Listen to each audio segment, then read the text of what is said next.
Hey everybody, welcome back to another episode of JB Saltwater Fish Tank and Friends. What you're looking at is the garage reef. I just put a shit ton of food in there to see if I can entice all the fish to come out, just to show you guys what I added into the tank. What happened is, I want to say this tank's been running for less than a week. The rock was dried out. I used some chemicals to start the tank up to add actual bacteria into the tank, which is why you see me able to have this many fish in there so quickly. I kind of skipped the whole cycling process utilizing some chemicals. We normally do this for tanks that we lease or we rent to people for like a week or a show or whatever the case is that we're doing. So this is just same process that we utilize, except in my home aquarium. What you're looking at is the additions that I put in, which include a Pearlscale butterfly, which you see with the orange tail there. I put a pair of blue jaw trigger. The male is out right now. The female is actually hiding.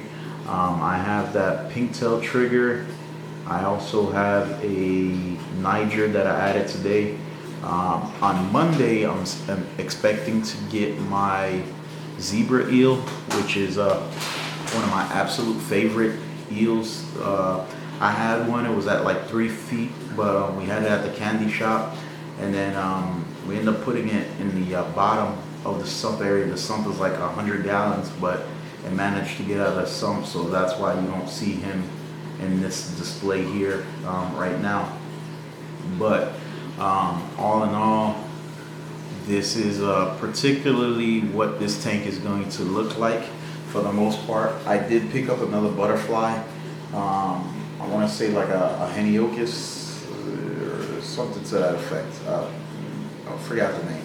But I picked up another butterfly, and the Creole-fish didn't want to let it live inside the tank. I don't know if it's because of the color or because he thought it was food, because he didn't mess with the Pearlscale. And he just went havoc on it and kept biting at it, and actually took a decent amount of scales off. Didn't get to the meaty part, but did get some scales off.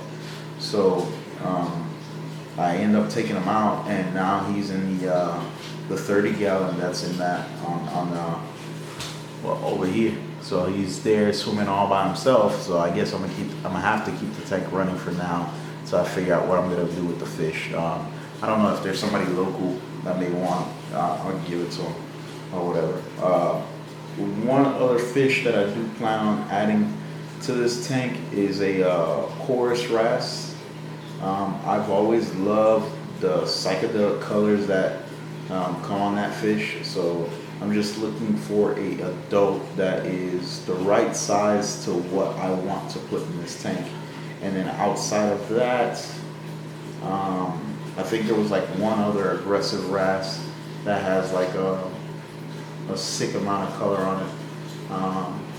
Thinking it was like the banana wrasse or whatever like that. I don't see them too often, but that was one of them. Now, as far as color goes for this tank, I mean, everything pretty much, everything really has like docile colors besides the Creole-fish, which is like a orange with like the blue dots, the white blue dots on or whatever.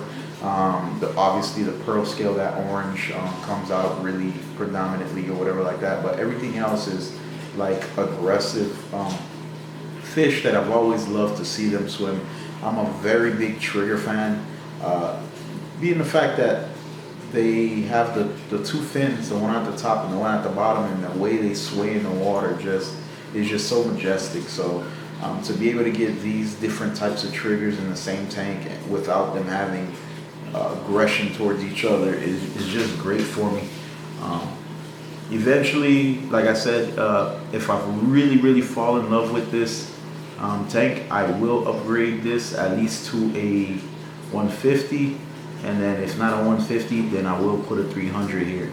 I know you're like, man, do a lot of 300s, but I mean, I don't know, maybe that number just suits me just right.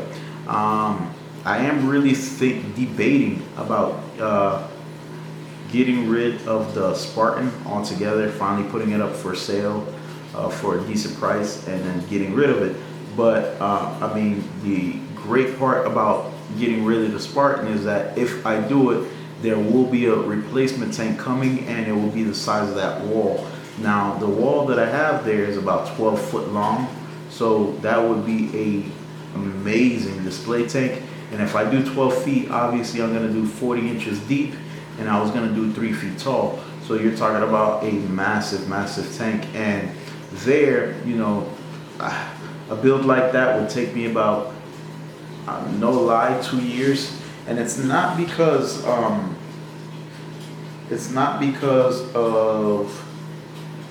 being able to get the equipment or all the items that I need. It's just I want to be meticulous in what I choose to put into the tank, especially with the rock work. Like here, I mean, this rock work is pretty simple. I mean, it's just stacked. I don't do a lot of like PVC stacking or mortar stacking. These are just natural stacks, and they really come out good and for my taste, for what I like to see or whatever. So, but everybody has their own eye for aquascaping, and I think that's the biggest thing for me with the King Leonidas that's stopping me right now from getting it up and running is the aquascape, because I haven't decided on what rock to get. I narrowed down, but I'm still debating whether I should go Haitian, which I have in the Spartan, or should I go, I think, I forgot the name of the company, Real Reef Rock, I think that's what it is, Real Reef Rock. They have these nice Tonga branches mixed with these nice plating shells and everything like that. But I want something that is gonna just be completely different from what I've done before.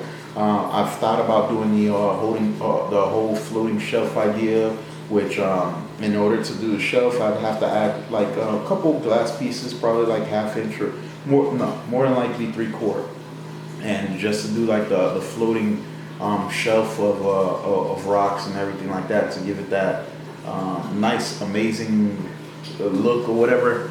And I'm really going for that canyon feel in that tank, and I have it in my head. I just can't put it to fruition. So once I get that done, then everything else should be a breeze. I already have the calcium reactor, which I still have to put out the video of me putting that together. I already have basically everything I need for that tank. The only other thing I want to decide on is I decided that I'm going to get an Apex. So I'll do that coming soon, and then you guys will see which one I choose. I was debating between a junior or the classic or even the new one, but we'll see what I decide in the long run. Great. As you can see, the aggression is back. He is now messing with the Pearlscale, which is not a good thing. I don't know if he just doesn't like the butterflies, or if he's just making his presence known. At least he didn't bite at this. He didn't bite at the Pearlscale like he did the other butterfly. But I may have to take that one out too. If I do, then I'll just replace it with something else. But yeah, I'm glad I didn't put this guy into my 300. Because he is just a bully, mean as mean can be.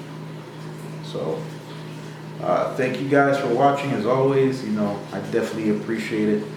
This video was less about me talking and more about you guys getting to see, you know, the fish in the tank. So, I hope you appreciate the video. So, I'll definitely see you on the next one. Shout out to all the people who actually watch the videos and take the time to comment and everything like that. As always, I do appreciate you guys.